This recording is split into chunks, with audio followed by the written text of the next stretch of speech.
Chapter 8. We go to Mars in, I think, a few books. Surprising.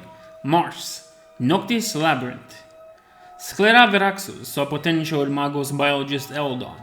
When speaking with Argus, he looked agitated, even in the cold stillness that members of the Cool Mechanicum had. Yindo of the Temple Vanus found that interesting, and said they should cultivate his acquaintance. And so she did. Despite the other assassins not really being on board with it that much. Eldon was assigned to the excavation of the Noctis Labyrinth the moment he came in. Yindo left a few gaps in her disguise, subtle enough that only some in close proximity could spot them. She approached him and Eldon was open to her. There was something that others should know, he would say. He took her down the labyrinth, hundreds of levels down, and through a screen he presented her the great experiment. Yindo looked at the screen for an hour.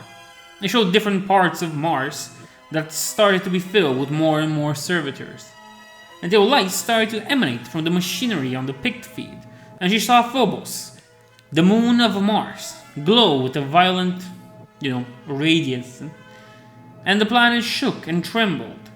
Then it calmed. The moon disappeared. Eldon didn't talk to her for 4 hours while they assessed the state of the planet. She presumes they have moved the moon to the other side of the planet. After 6 hours, they left. Eldon was stuck in a throne for all those hours, so he might have been in pain even if he was a Mechanicum. During their leave, they meet Argus, and he and Eldon discuss the Fabricator General's plans of moving Mars, and the fact that they would lose 22% of the planet and billions of lives, and how that would be acceptable. They exchanged words. Eldon wouldn't disobey the Fabricator General, but he didn't agree with his decision.